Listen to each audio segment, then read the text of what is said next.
Hi, welcome to the Art of Shame-Free Living podcast. Today I'm going to talk about manifestation again. I know I've had a couple episodes about them, but I always have more to say, and today's going to be really interesting, I think, so buckle up. The first thing that I wanted to say is I talked last week a little bit about my income and the income that I made last year increasing, and I really believe that was directly correlated to energy work, energy being emotional work. Manifestation is so much more about energy and emotion than it is about tactics. I'm going to start with a little story. I was at a mastermind event years ago with a bunch of life coaches, and I was listening to all these speakers, and I don't even remember if it was a life coaching event, but there was a lot of life coaches there, and the speaker was amazing, and I loved listening to her story. And she was talking about how she was writing down every day, like, I'm going to be a millionaire. I'm going to be a millionaire. And I think she did that every single day for 7 years until she made $1 million or more in her business that year. And I thought it was really inspiring, and I decided to go home and I was going to write it out too. And I made it like a month in and was like, no, this is not for me. I forgot to do it. It just didn't work. And what I want to mention is it wasn't the words that she wrote out that made it work. It was the energy. And so if the energy in whatever your manifestation practice is bringing you down, if it's bringing you heaviness, if it doesn't feel easy, if it doesn't feel fun, if it doesn't feel exciting, if it's not shifting your energy in some way, then it's not working for you. You can tell if your manifestation practice is working for you if you're moving more into the energy of possibility, more into the energy of abundance, if things feel more expansive. If they don't, if you're feeling like heavier and heavier and like this is not working for me, then it is not working for you. So it's not so much the practice, but it's the energy behind the practice. And so if writing things down every single day energizes you and makes you feel like it's totally possible, then do that and it will work for you. But for me, it wasn't, because that is not how I work. So I'm going to tell you some kind of cool stories about how easy it can be. I will also mention easy and hard. So the hard part is that energy work, emotion work is actually very difficult. It means feeling things that are very uncomfortable, feeling things that we are the most resistant to, feeling all of the heavy, hard stuff that we don't want to feel. That is also manifestation work. It's sitting with that feeling. It's allowing yourself to be there with those feelings. And so I don't want to minimize it by being like, it's easy, because it's not actually easy. It's very hard, but it's also really simple because it really is the feeling and the energy work that creates it. But I want to share a couple of things. I wrote them down so I wouldn't forget, but I want to share a couple of things that came to me this last year as I was kind of reviewing like 2025 and manifestation and how did it work and what happened and what shifted. These are pretty wild, actually. Okay, so one is I really wanted money to flow in from different sources. I was being coached by my coach a year ago or so. I don't remember exactly when it was. And she was asking me the question, and she was like, why do you want more clients? Why do you want to grow your business? What is your end goal? And I was like, well, my end goal is more income. And she's okay, well, do you want it to come in your business? And I kind of pondered on that and was like, yeah, but also like, no, like it would be awesome to have money come in completely random ways, completely sporadic ways. It'd be really fun. And so I actually made that shift and was like, you know what? I'm going to believe that money can come from really fun, totally different sources that don't have anything to do with my business. And I talked about that on a workshop call. I have the recording if you want it. I might have the link here. If not, message me on Instagram. It's .crystal.noel and I will get it for you, where I actually break down exactly what my income was and how it came in my business sources and in my alternate sources as well. But it was really fun because it opened up this whole aspect of I wanted to do homes and home remodeling for a long time. We did our own and it went really well.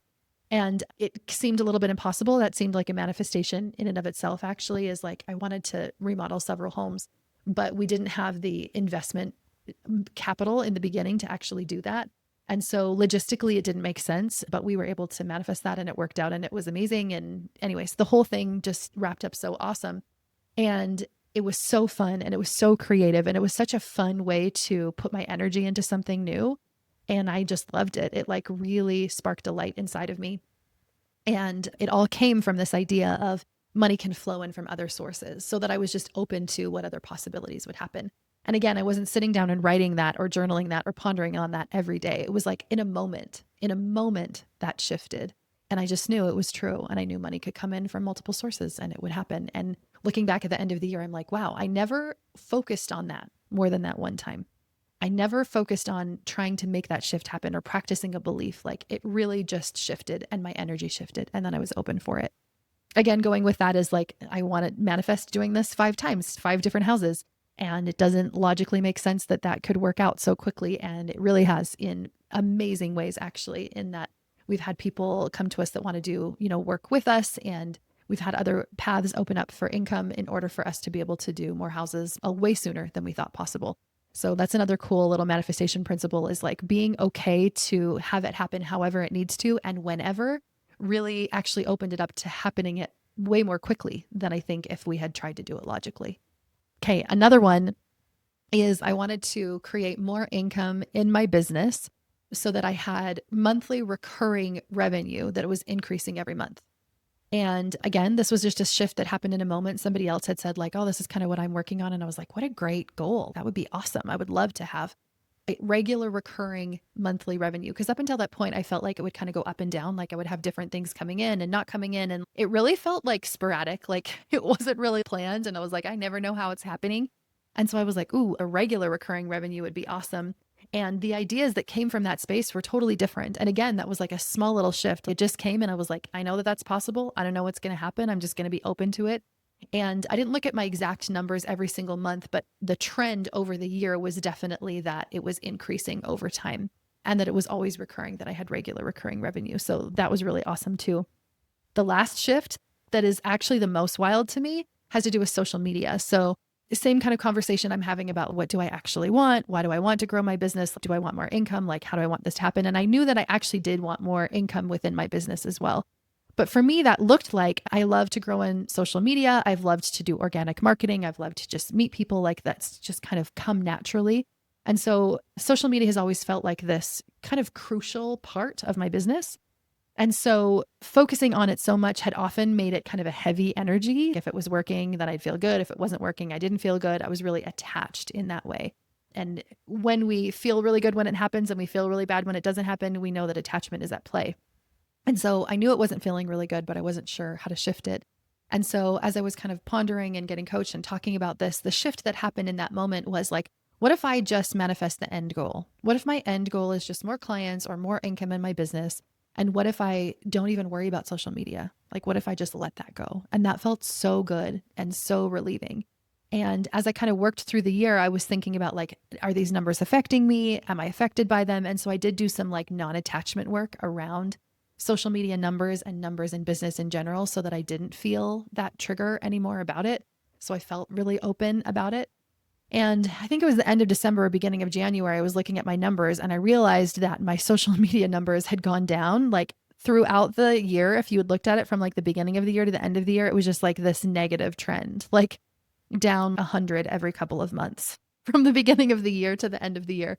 My engagement has decreased. My Instagram stories views has gone like way down. There's so many numbers that have gone way down.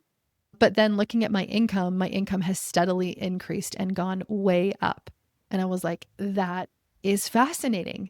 I think it's so easy to correlate social media growth with income. I know a lot of people that have high social media followers and their income isn't as high. You could be making no income and have a really high social media account. So yeah, logically, I know that social media is not connected to income growth, but sometimes it just feels that way, especially if you have a business like mine. And so it was really cool for me to see that I could disconnect those things. And so at the end of the year, kind of reviewing what happened last year, I was thinking, I really want my offline life to be way more fun than my online life. I want to live more offline than I live online. And so I made some changes and shifts to my work hours and to how I was going to do that.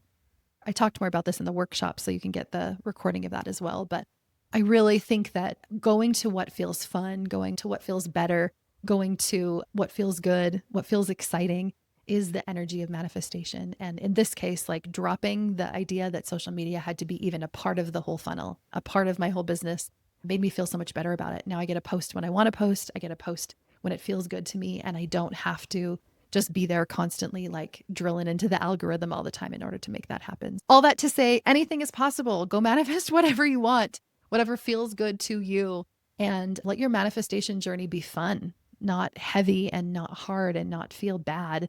And sometimes the resistance, the door that we're opening up can feel a little bad, a little rocky of, I'm going to sit here and feel discomfort isn't necessarily like the most fun and easeful, but it also feels good. It's kind of like when you work out for a long time and it kind of feels like bad, but it also feels good at the same time. You're like, oh, that hurts, but also it's like a good hurt. Those are okay. Like we don't have to just make everything just always simple and easy. but don't make it so hard on yourself. Don't make manifestation so complicated. Let it be easier. Let it be a little more simple. And we'll see you next week. Before we hop off today, I wanted to invite you into my program, Manifest Me. It is an in-depth, integrated process. We're going to be doing a lot of in-the-body work. It is a process where we're going to be able to find ourselves more, feel more comfortable with who we are. We're going to learn about human design, and we're going to learn about Enneagram, and we're going to learn more about us and our energy and our emotions.